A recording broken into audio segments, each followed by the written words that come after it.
Ladies and gentlemen, welcome to the Gig Member Q&A call. Today is Tuesday, March the 21st.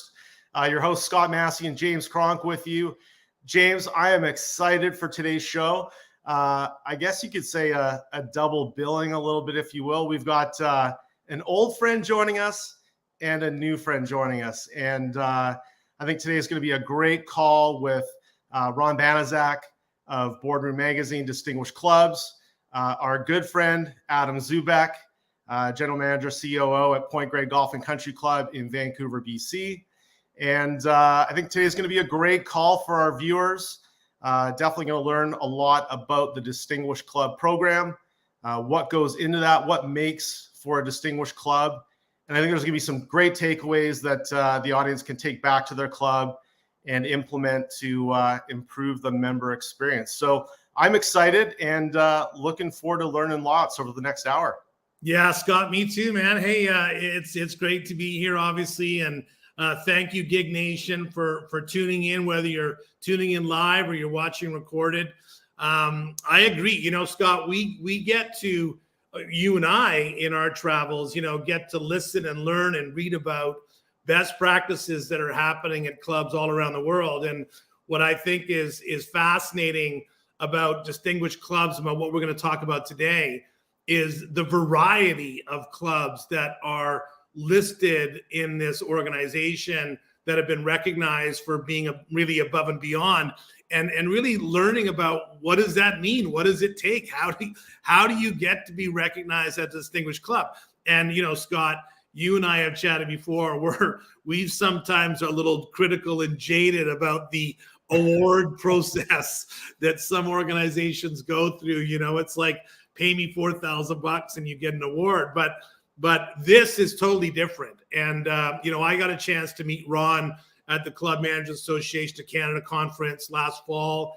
Obviously, we're great friends of Point Grey Golf Club and know them well, but didn't know that they were going to become part of this platform in Canada. And so, yeah, it's fantastic to have both Ron and Adam on the show today. And let's bring them on because I want to learn more about Distinguished Clubs and also about how Point Grey Golf and Country Club became part of that esteemed recognition. So you bet. Here they are. Gentlemen, good morning, good afternoon, whatever time zone you happen to be in. Good morning. Hello. Good morning, James and Scott. Good to see you. And Ron, listen, I'll start with you if you'd be so kind. We've been following certainly BoardRoom Magazine for quite some time, Scott and I, as we've been educating ourselves about the world of clubs, from an education standpoint, from a best practices standpoint. But when I got a chance to connect with you a little bit in Vancouver back in November, and then learned a lot about, man, your ride in the club business as a manager, as a consultant, now as executive vice president of international business development for Distinguished Clubs. Welcome to the Gig Live Q&A call, and please share with us, Ron, a little bit more about your journey and also about your role that you now fulfill today. Yeah, so in order to really kind of understand that, you got to go back pretty much 25 years, back to when BoardRoom Magazine first came out. I met John Fernaro, the founder and CEO of BoardRoom Magazine 25 years ago. I was putting on through CMAA the Assistant Manager Conference. And John wanted to get involved to supply us with education and speakers, and I was in charge of fundraising for the conference. And him and I hooked up. We started talking. There's a lot of synergy between the way that he thinks and the way that I think. And one thing about BoardRoom Magazine that he doesn't really say enough, but if you read it, it's all about supporting the GM. The whole magazine is around support your GM, your COO, your CEO, whatever the club chooses to call their leader of the club. And it's all about, letting the GM run operations and let the board stick to strategy. If you read the magazine, you'll see that pretty clearly. And so I like that concept, especially because I was 25 years younger then.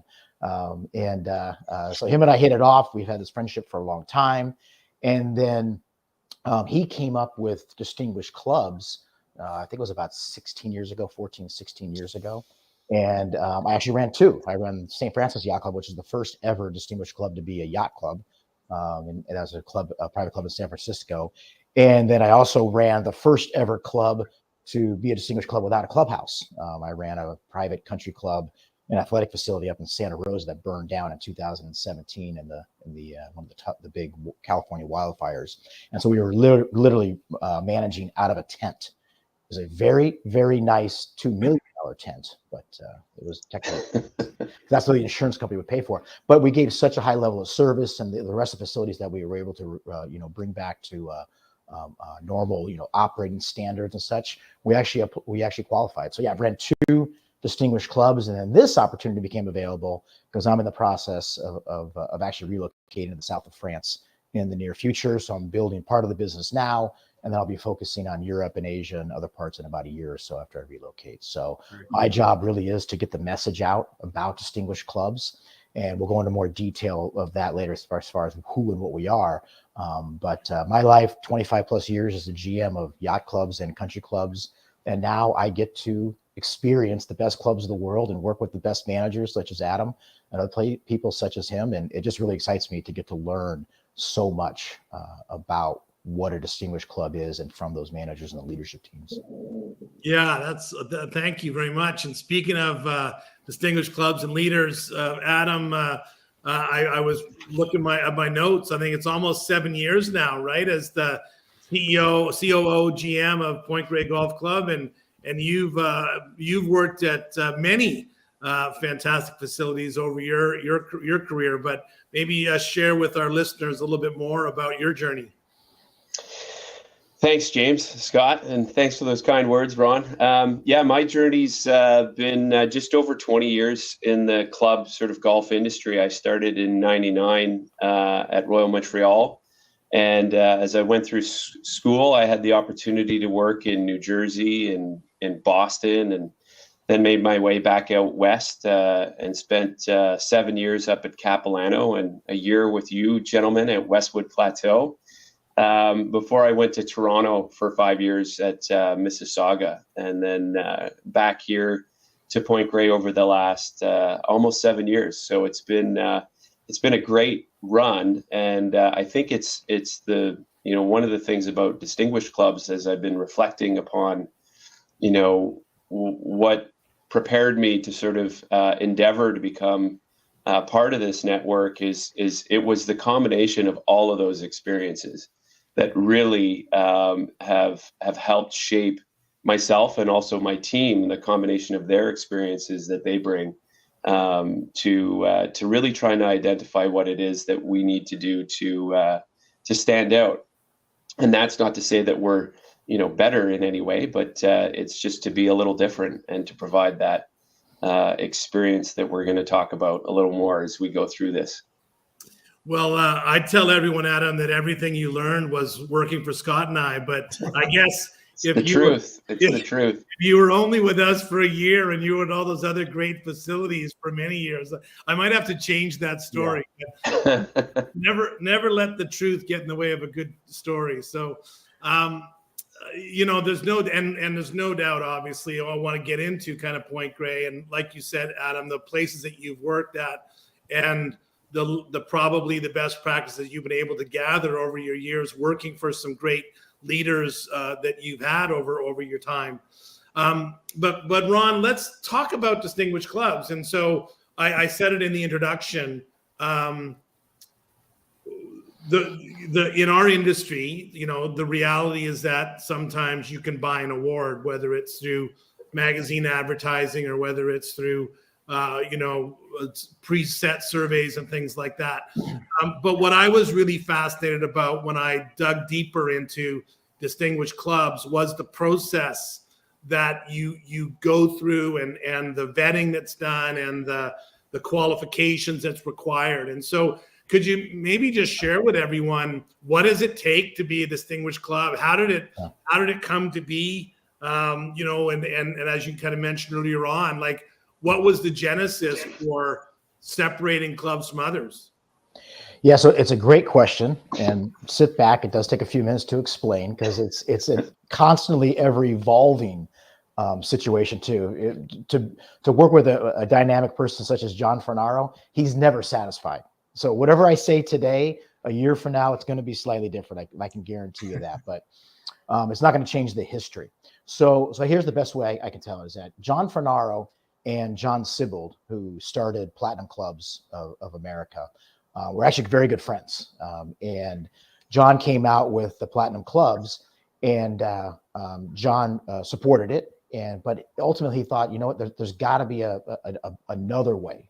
You know, there's room probably for both recognition programs, but in John's mind, it was all about how do we recognize the leadership teams, right? How do we really truly bring these great leaders to life, and recognize them and their management teams.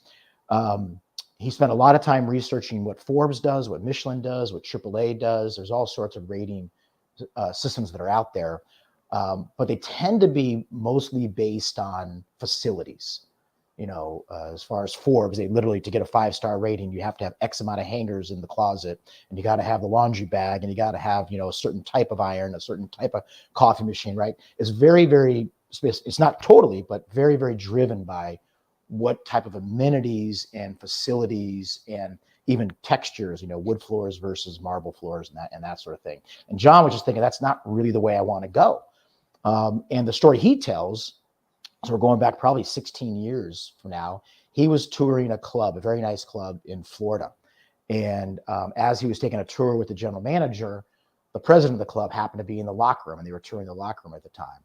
And the president, you know, gets introduced to him. You know, this is the publisher and owner of BoardRoom magazine, which he of course reads. He says, "Hey, let's go for a walk together." So he leaves the GM, and just John and the president of the club go walking down the first fairway.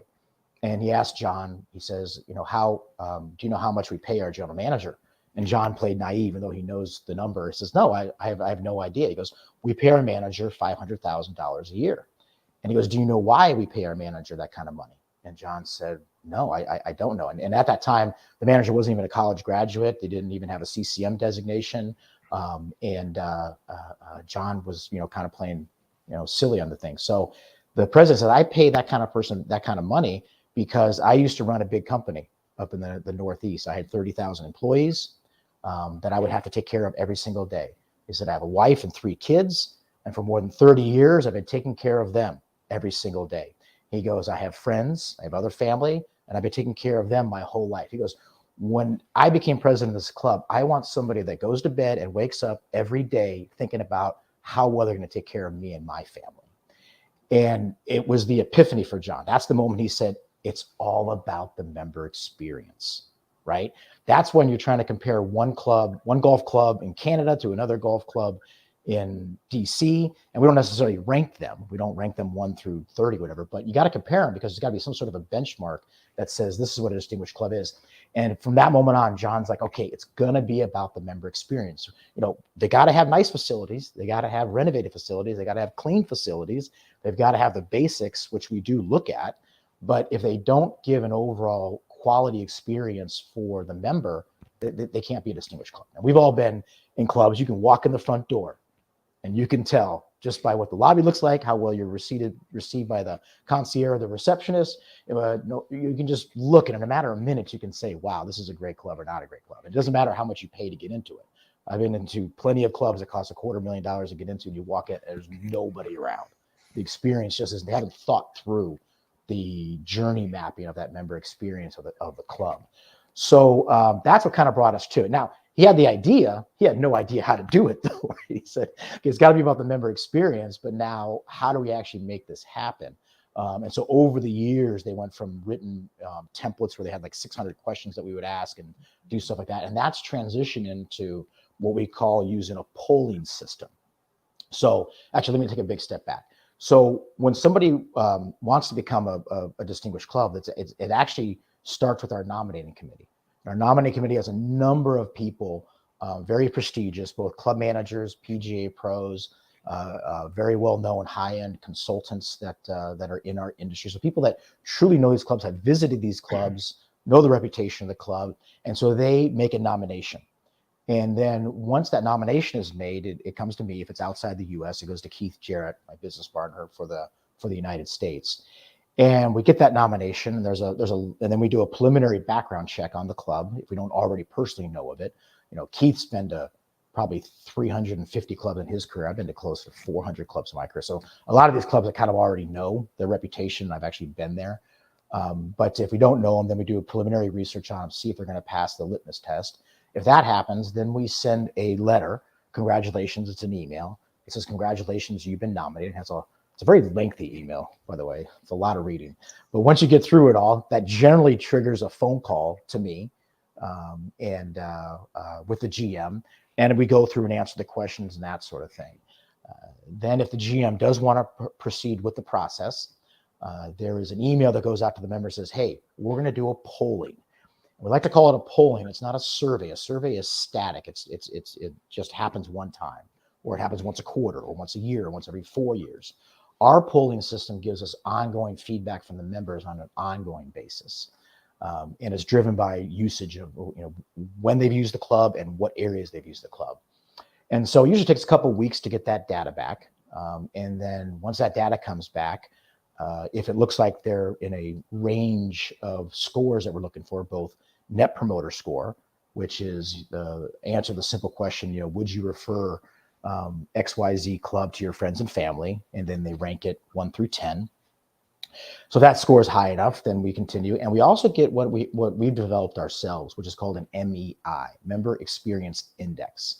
And this goes department by department, and it asks a number of questions of how satisfied are you with this area of the club, and how important is this area of the club to you, right?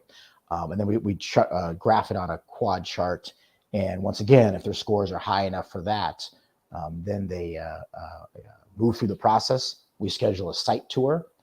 I come on site. I get a tour from the GM, which Adam gave us when we came on site. Well, actually, John Fernaro was with me on that site tour. He's very excited to expand into Canada. You have no idea. We're going to Canada first. I'm like, okay, boss, whatever you want. So we got a nice tour from Adam. Then we sit down with each of the department heads. Anybody that has interaction with the members, that creates that member experience. We sit down with them, and I've got the data results there with me, and I review them with them. And I'll ask questions. You scored really high here. What are you doing? You scored kind of, this area from some improvement here. What do you think's going on there, right?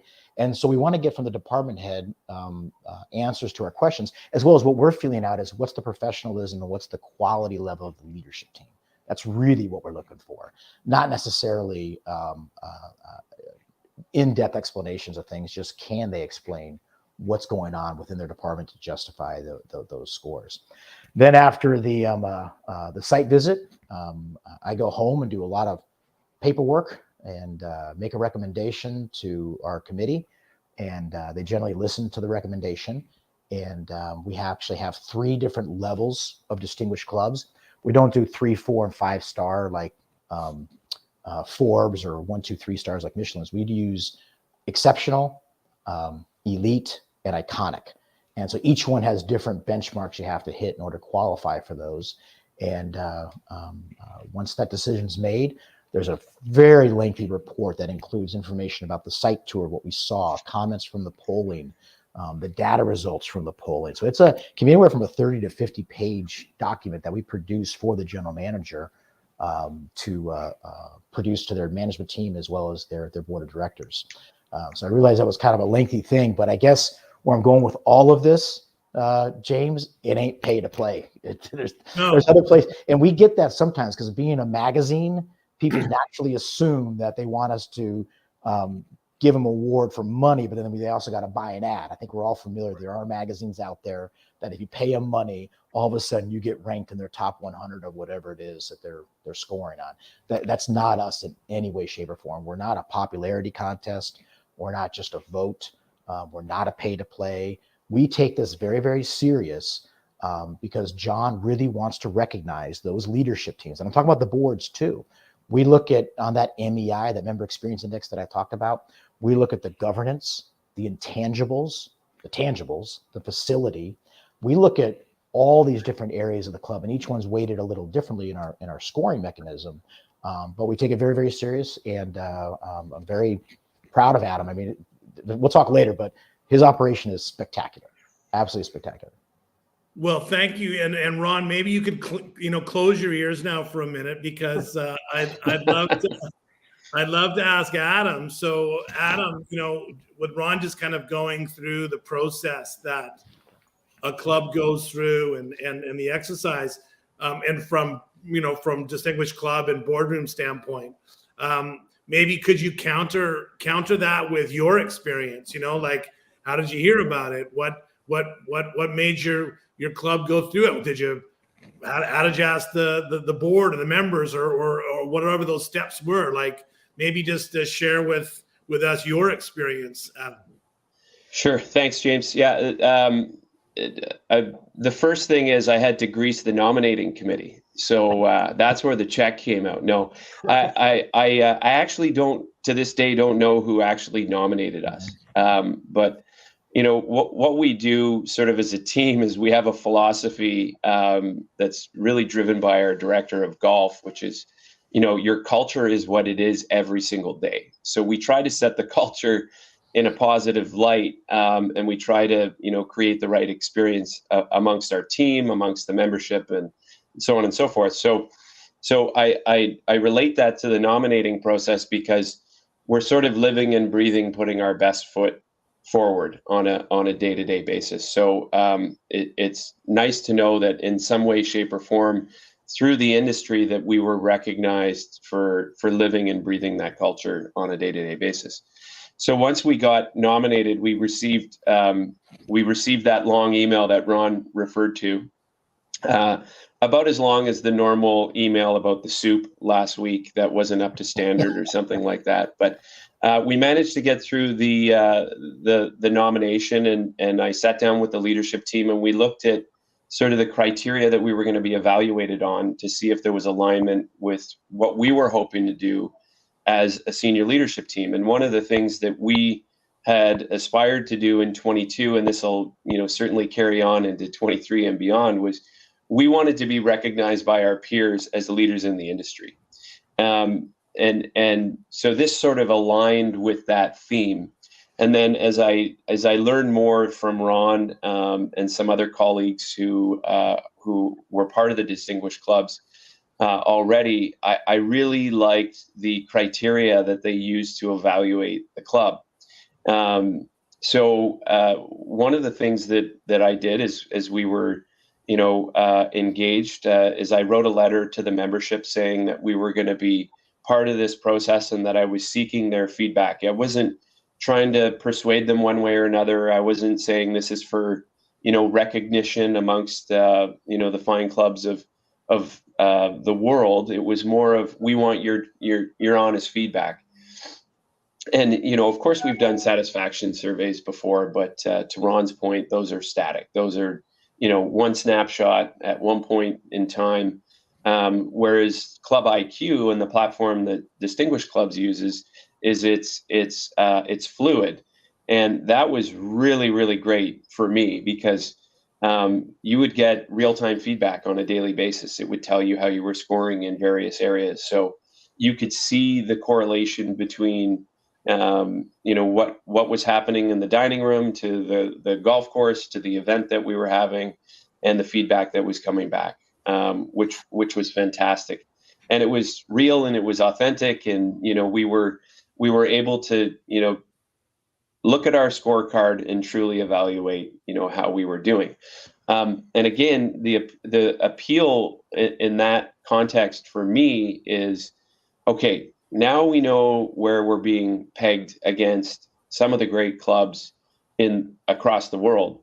And to Ron's earlier point, Point Grey is a really, really, it's an amazing club.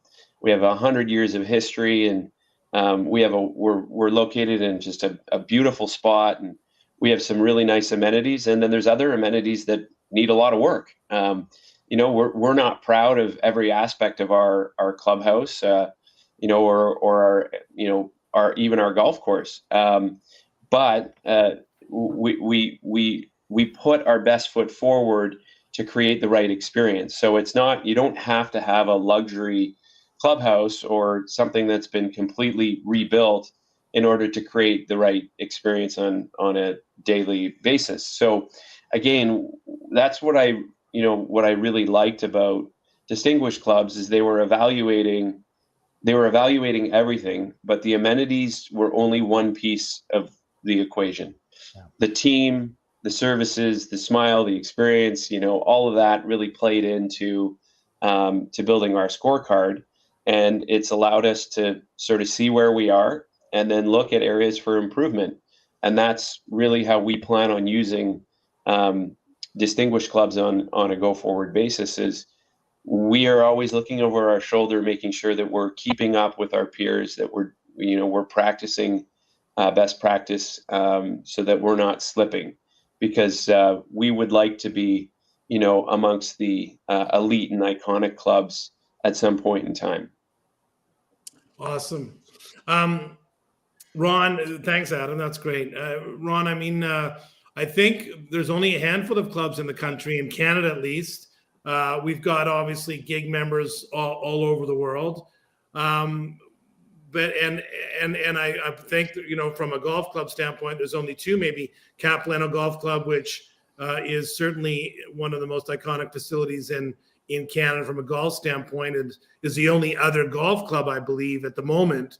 But I guess, Ron, my question are, what are some of the clubs, and I guess more importantly is that, what are some of the features that you see as being consistent amongst those leading clubs that have those high scores, right? That have the happy members or the high net promoter scores, or, practice good governance, or whatever it might be. I mean, what are those themes that you see that separates those clubs to be elite clubs that we all strive to, no matter whether or not we have a mom and pop, or whether or not we're a 3,000 member facility club?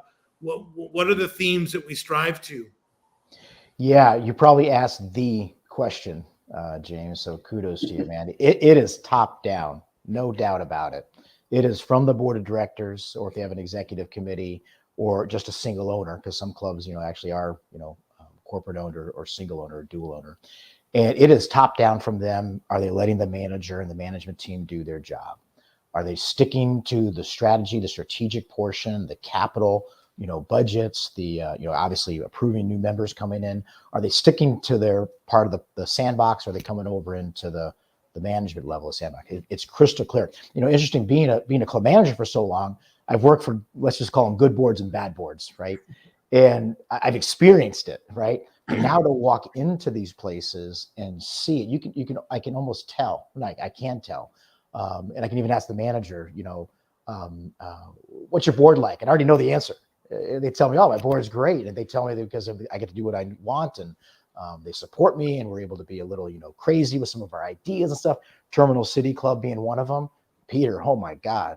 And what a great board he has. And they just let him have free reign on a lot of different things to run that club. And it's very different than city clubs that I've seen in LA and New York and Chicago and other places where I've traveled. So hands down, it is the board. And the board hires a quality manager, general manager, and lets them do their thing. They're not telling the GM, oh yeah, we want you to improve the level of service in our dining room, and also our golf course, the maintenance isn't that great, but don't fire the chef and don't fire the superintendent, right? We like them, they're great people, but just do it. It's like, but sometimes it doesn't work. Sometimes there needs to be a change in the people, that the GM has to bring in their own people and have them support the general manager and do the right things, right? So hands down, it's top down. What's interesting is it's not necessarily money related. The two kind of go hand in hand. I was at a club in the Bahamas, private island, 200 acres, unbelievable property. But when the GM, who's been there about 9 years, first got there, they didn't have a infrastructure for electrical or sewer or anything. When you're a standalone private island, those are things that are kind of important, because prior managements and prior boards didn't care about that. They wanted the fancy, fun stuff. And so this manager was able to get them, focused in the right direction. And now they have an amazing property, but with the right infrastructure too. So top down, board of directors to the GM, and there's no doubt about that. And so, yeah, you never want a dentist to be in charge of creating the menu. There's no doubt about it. That's always a bad idea. What's even worse is when they have a friend that owns a restaurant that's now going to advise the GM on Yes. how to run the food Yes. department. Yeah. And you mentioned kind of, Ron, like facilities or good governance and things like that. I mean, are there clubs that have that recognition? And I got a second question, follow-up question, but are there clubs that have a recognition that, like you said, do not have a Fazio designed golf course and, are not 125 years old that sits on top of a mountain? Like, are there clubs that are unique or have different amenities or different kind of experiences that would be a surprise, I guess, to someone if they look? So I've gone to the list and looked at your website, and anyone can do that. Look at the clubs that are distinguished clubs that are recognized. What are some clubs that you would say would be surprising to someone that they would be listed because of some reason that you might not think about? Well, it's interesting. I just, so I'm international. So I just came back from Costa Rica, Panama, and the Bahamas, touring clubs there. And there was one in Costa Rica. And they just announced it, I think, today. So I'll go ahead and talk about it. It's the Santa Ana Country Club in Costa Rica. And one of the things I learned is that as you go outside our country, terminology is different. So there's Santa Ana Country Club, but they have no golf. They call them country clubs because they're out in the country. So they're outside the city limits, basically in the suburbs. And it's basically, it's a really nice high-end athletic center.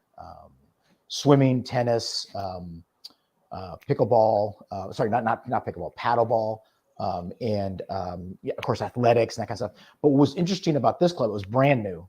It opened up 6 months before the pandemic hit. Yeah.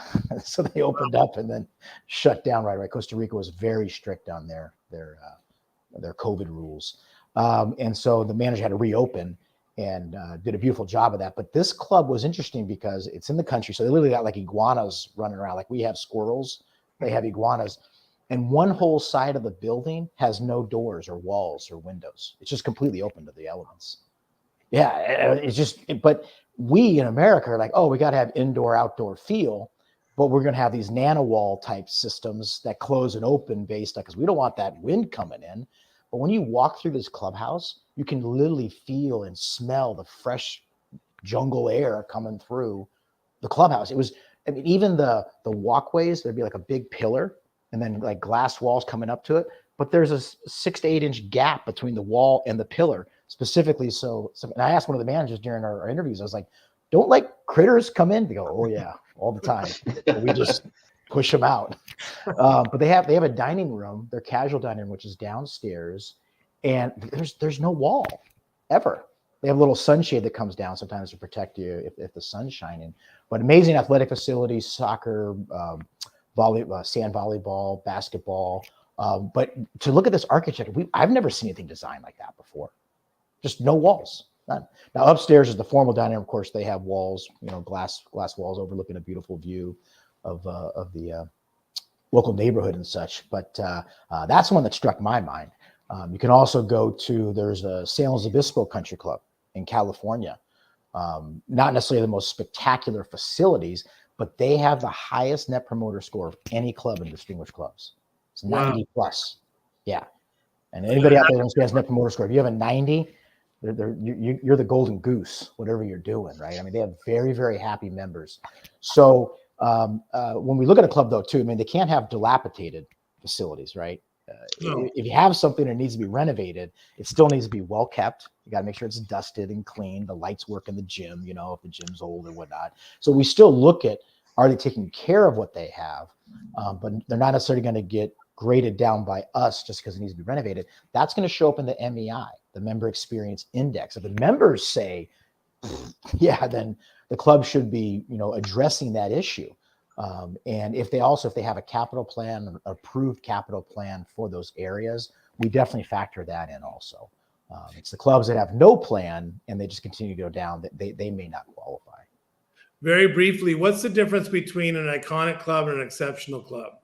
Oh, yeah. So iconic club, there's actually 4 additional criteria, and you got to meet 3 of them. And they're slightly different for country club, yacht club, and city clubs. But basically, you have to be around for at least 75 years. So these are the clubs that are like the Jonathan Club. These are the New York Athletic Club. These are the places that are iconic. They've been around. You have to have hosted some sort of a championship or done something really special in the history of the club. So put on a PGA or for us a USGA championship type golf tournament, whether it be women, men, whatever. You need to have pristine and quality facilities, right? If you're 75 years old, but if you even though you're that old, the place has to be in amazing shape, and they got to have a benchmark as far as the Net Promoter Score and the MEI. But it really comes down to iconic. It's just that, it's iconic.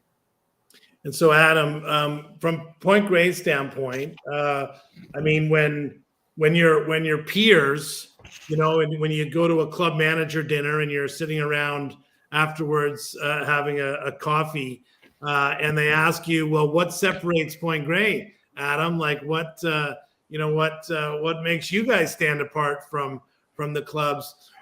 What are some of the examples, or how would you answer that question? And I mean, Scott and I are aware of so many of the great things that is being done at Point Grey, but maybe just share with our Gig Nation a little bit more about how you would answer that question. Yeah. Well, first and foremost, the people. So it's a combination of our leadership team, and then obviously the members make a big component of the culture that we have here at the club. But we lost your sound for a minute. Oh, hold on. This is what happens when you got live technology. Okay, how about now? Hey, sorry about that. Okay, so Ron, their technology sucks. So do they lose their distinguished? We're definitely keeping track of this. Yes. All right. We're watching. So sorry, I was going to say it's we start with the people. So our leadership team is really what I believe set us apart. So empowering that team to provide the service levels that our members expect, and letting that team go out and execute accordingly. The members play a big part of that. So as Ron was saying, sort of from a top-down standpoint, we have a wonderful supporting board who supports myself and our leadership team, and we try, we do our best to empower that team to go out and empower their teams to deliver on a daily basis to the members. So that's first, the first thing that we can control on a daily basis is the attitude and approach that we bring to the club every day. I'd say the second piece that we really focus on is the cleanliness and just the execution of the facility. So, we would, if you were to ask any one of our senior team, we'd love to update the infrastructure on the golf course tomorrow, and we'd love to replace the cabinetry in the clubhouse and the tiles, and redo the painting and the lights. Those are things that are on a perpetual sort of to-do list and are part of our capital strategy. But we can't eat the elephant one bite at a time. But what we can do is set a standard for cleanliness and quality of amenities on a daily basis, and we do that. And thanks to our clubhouse team and our operations manager, we're able to deliver on that. And we've seen a huge improvement in just the standardization over the past couple of years, because we've focused on that. So when I'm sipping that coffee late at night, James, talking to my colleagues, we do talk about Net Promoter Score. We do talk about member MEI and the member experience. And that's where, again, having these benchmarks that are truly measurable. It's, like, what did you shoot today? I shot 92. Okay, well, I shot 85. Where you stand against the field. and that's really how we've approached it. And again, it's a journey. It's not something that's a snapshot. It's something that we'll continue to improve on, and we want to see our MEI and Net Promoter Score go up. I don't know if we're going to get to a 90 plus, but certainly we would like to work our way up that. And again, it's just such a wonderful tool for us to share with each other. Here's where we were, here's what we did, these are the changes we made, and this is what the impact was on the Net Promoter Score. So it's just that tangible, measurable service level that we're really excited to promote within our team and potentially outside of that to the members. We don't bang our drum very well with the members. So I'm going to bang for you, Adam, because we spent a lot of time with Adam, a couple hours when we were on the property. Then, of course, we know this management team too. But one of the things that really stood out to me as far as how he runs his club is he has the dream board meeting. And I've just got to talk a little bit about their quarterly board meetings. And you also use a type of software to use for in between board meetings to get things done. You got to just spend a couple of minutes to talk about that. Yeah. So our president a few years ago decided that it would be best if we really promote management to run the club. We were already running the club, but they could see the cadence from month to month being, we just finished one board meeting. You always have a bit of a to-do list coming out of that meeting. You take a weekend off, and the next thing you know, you're preparing the materials for the next board meeting, and you barely had the chance to sort of dig into the work component of things that need to be done. So this individual said, I think what would be best for the board and the development of the leadership team is that we host our meetings on a quarterly basis. So certainly what that did was it puts a lot of pressure on us to deliver on a quarterly basis. We try to not add hours of time. It's not like we're doing 24 hours of board meetings in 4 meetings now. We're still trying to keep it to an hour to 2 hours per meeting. And what this allowed us to do is really highlight the leadership team.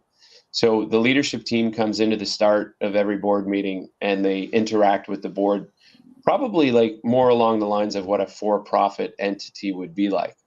And they report on some of their key metrics that they're working on for annual objectives or just KPIs that we have in place, and give the board a little bit of insight as to what their challenges are and how they're dealing with them on a more daily operational basis.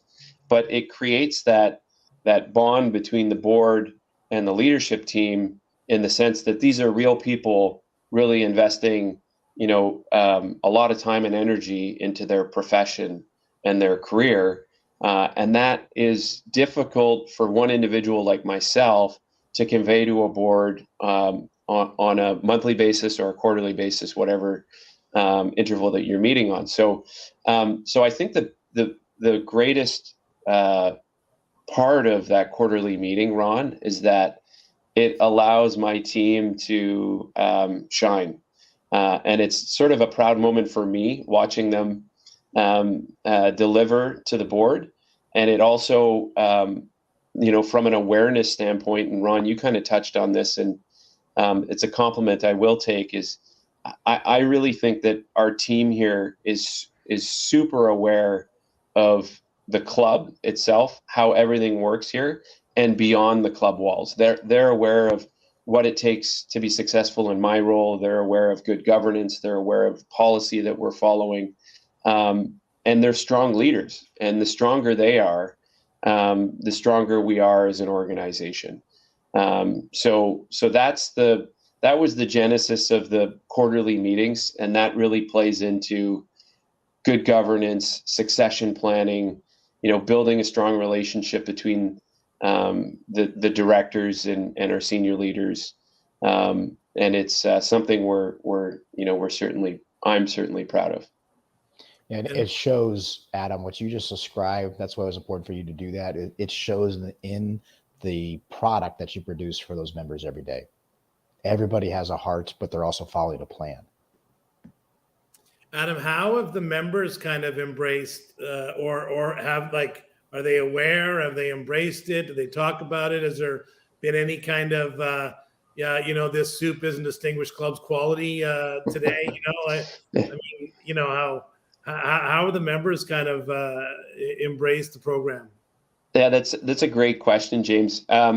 So we went through our review in August last year, and we decided that we weren't going to communicate this outwardly toward the members in terms of our recognition. We didn't want it to be about distinguished clubs versus the immediate experience that they were having, and we didn't want that to be the measure of our success. So what we've done is we've just used the tools of the system to continue to sort of evolve how we're evaluating ourselves and that member experience. I would like it to be something that we communicate outwardly amongst the members. The board are aware of the achievement, and the board are certainly, I think the board are proud of the team and what we've accomplished. But at this point in time, no, we're not using it as a tool simply because we want members continued, honest feedback through the Club IQ program to get that information. That seems so Canadian. Like we got an award, distinguished clubs. We're not going to tell anyone. Humble, yes. Ron, what do you see happens at other clubs? I mean, in America or maybe other parts of the world that have this distinction. So how does it impact the club's brand? Do they sell more memberships? Does it, is it, can you lose your distinguished club's recognition? Oh, yeah. I mean, yeah. How does it work? Well, first of all, yes, you can lose it. And the second thing is not everybody qualifies. It's a very small percentage because of our nominating committee and the preliminary work that we do before we come on site. There's very few that don't qualify, but there are some that don't qualify. And to kind of answer your question, I think we need to take another big step back and talk a little bit about the history. So John created the Distinguished Clubs, like I said, 14 or 16 years ago. I think it was 6 or 7 years. Forbes Travel Guide was attempting to rate clubs. They rate hotels, they rate restaurants, they even do cruise ships now because their formula works in those environments. But when they tried to do clubs, they couldn't figure it out. It was actually the Union League Club of Chicago. The GM there called Forbes in and said, I want to be the first club ever to get a Forbes, 5-star rating or Forbes rating. And so Forbes came in. And after they saw the facility, beautiful facility, but it's older. And it's got to be at least 100 years old, if not more, 125. And so they had, 7-foot hallways, not 9-foot hallways. They had wood floors in the lobby, not marble floors, which Forbes required at the time. So they said, we can't rate you. You're so different. Our criteria doesn't match what you do. So instead of Forbes giving up, they went out and looked in the market. They said, who else in the market is already doing something similar to this or already doing it? So that they actually did look at platinum clubs. They looked at other rating places, and they chose to partner with us. So where I'm going with this is that it is a BoardRoom magazine is the founder, but it is a Forbes Travel Guide recognition also.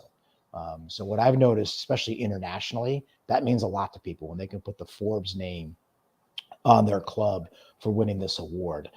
So we've seen everything from Adam's, humble response to members putting it on their, obviously the front page of the website, sending out press releases to their membership, the local community, sending out press releases to them also. Especially for-profit clubs will use it as a major membership marketing tool, saying, hey, we are a distinguished club, from BoardRoom Magazine and Forbes. So we've seen all sorts of different. I'll be honest with you, Adam, when I got it at St. Francis Yacht Club, I think it was 2 years before I told anybody. The same thing. We used it internally. It was a big attaboy. My board, of course, knew about it, but it wasn't for a couple more years that we said, okay, let's really go out with the PR on this. So I can completely understand that. And so we've seen all sorts of different responses to it. But in general, once again, it's meant to recognize the governance, the leadership, and that leadership team, as well as obviously the frontline people also. So everybody generally puts their plaque up in the employee area if they're not going to announce it to the members yet. So that the employees, I can see Adam has his behind his desk there. That's that wood plaque back there. So we've seen all sorts of different responses to it. But in general, there's one other thing too. There is a network that if the club chooses to be a part of, so you would have to announce this to the membership if you want to be part of the network. But members from, for example, Point Grey, if they're visiting LA, they can visit the Jonathan Club or the Olympic Club in San Francisco or these other ones. It's a request to go because they got to take care of their members first, but you are allowed access on a reciprocal basis to other distinguished clubs. Fascinating. Yeah. Adam, what's next for Point Grey? I think that's one of our questions, Scott, is, you've gone through so many improvements, enhancements with the driving range, with the renovation of the golf course, things like that. What's next that you can share everybody to maintain that distinguished club's recognition? Well, James and Ron, for your knowledge, I think we talked about this. The pandemic in Canada was just a little more restrictive and longer than it was in a lot of areas of the U.S. So we're really feeling like as a team, like we're just kind of getting out of it. Like this is going to be the first fiscal year since the pandemic that we're not going to be impacted by COVID. So we're really focusing on this member experience.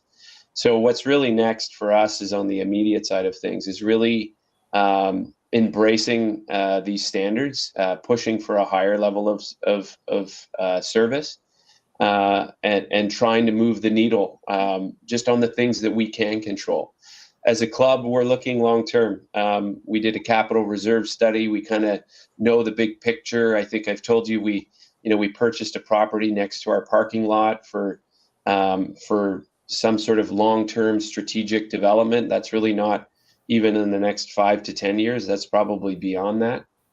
And part of our capital planning is looking at our golf course and looking at the major infrastructure that's necessary to prepare for climate change and some of the challenges that we're dealing with here in Vancouver. So the club continues to evaluate major investment. We're fortunate that we've had just a wonderful interest in new member uptake over the last 3 years. We're in a healthy position with long wait lists. But I'm not resting on that. That's like okay, great, we got there. But how do we maintain that moving forward? Not only how do we maintain it, how do we make sure that demand is even higher? So this is something that we don't want to let slide. So that's why we're sort of laser focused on what we're delivering on a daily basis.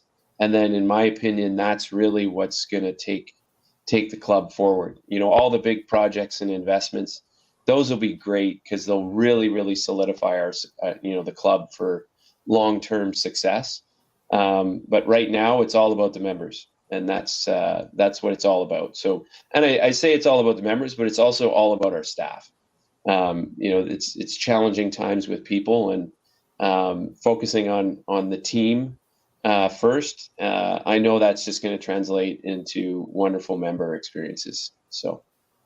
That's awesome. And you're right. We can talk about marble floors, but there's got to be staff to clean them and to walk them and to take care of people with a smile on their face, and that's a huge challenge that a facility upgrade is not going to fix right now. So, Ron, you mentioned growth.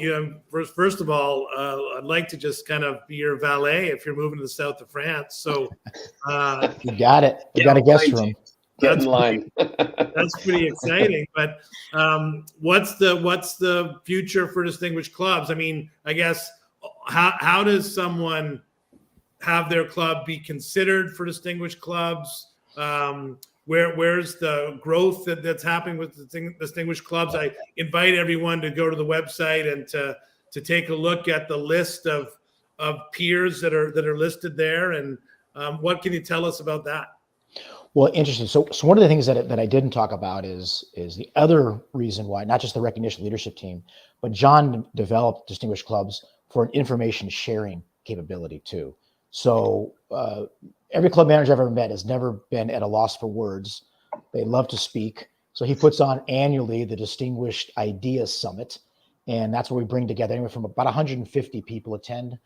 this from the different distinguished clubs, now from throughout the world. And they literally get the GMs up on stage and they each talk for 15 to 20 minutes about some specific topic that makes their club distinguished. So the idea is we're sharing ideas that can help every other distinguished club become even better. Distinguished clubs only, that's the only way you get in. So we want to see that grow. It's a traditional event in Florida, but we're going to start doing it on the West Coast also. I also want to see more like quarterly, similar to this, video conferencing between the GMs and managers of distinguished clubs. So once again, they can share ideas. John wrote a book called The Distinguished Club Experience. It takes, I think it's 22 or 25 different distinguished clubs and tells their story and what makes them so special. So to answer your question is to expand not only the number of distinguished clubs throughout the world. Remember, we're only looking at the top 4, maybe 6% of the clubs in each area. And expand that throughout the world. I've done my preliminary research in South America, by the way. I'm very excited to go to South America. Chile and Argentina and Paraguay, they actually have great clubs and facilities there. We talked earlier about going to Australia, New Zealand, all of Oceania. There's great clubs out there also. So expanding the number of clubs, but also as we do that, sharing the information about what makes each and every one of them so special. That's what excites me. Like I said earlier, working with GMs that are all first class is a great way to spend your day. So that's the future. The US will probably cap out another 20 or so, but then throughout the rest of the world, based on the number of clubs there are, we're at about 220, maybe we'll go to 250 in the US. The rest of the world will probably hit about another 250, maybe total 500, 550 total in the whole world. So that's our goal. Maybe it goes a little more, but I don't think it's going to be any less. So expansion and then networking with those clubs, those high-end clubs, and letting them learn from each other and visit each other's properties too. Brilliant. Yeah. If a club wants to be considered, what's the next step? They would simply send an email. They can send it to me, Ron at BoardRoomMagazine.com, Ron at BoardRoomMag.com. And if they send that to me, I'll forward it to the right person, but it's got to go to the nominating committee. We don't take any action unless the nominating committee has seen it or seen the request, and somebody's been to that club before. On the nominating committee, they can actually speak highly of it and say this is a potential distinguished club. Awesome. Scott, any final questions for the group, for the crew? Well, I don't think any questions, James, but just a whole bunch of thanks, Ron. It was great to meet you, and I'm so impressed by the Distinguished Clubs program. There's so much that obviously goes into it, and just all the credibility behind what you've worked so hard to create. So really appreciate the opportunity to learn more about it. And Adam, you're one of my favorites in our industry. Really enjoyed our time. We don't see each other enough, but you offered up some great takeaways for the audience today to help improve their member experience back at the club. I love that idea of the board meeting, the quarterly board meeting. That was huge. And thank you to our audience as well. We had a great turnout today. Always awesome to see a healthy audience join us for these calls. And I think that's a tribute to Ron and Adam. Obviously, people were interested in hearing about what you guys had to say today. So thanks everyone so much. I really appreciate it. Great. Thank you, everyone. Thank you. Yeah, Adam, Ron, thank you so much. Really appreciate it. It was really fantastic. And Ron, all the best with your travels and finding more distinguished clubs. Adam, no doubt you got a great team, and you'll just be adding more and more things to Point Grey. And to everyone at Gig Nation that tuned in, thanks for listening. Thanks for joining us. We look forward to seeing you again on one of our live Q&A calls. But until then, we will see you on the inside.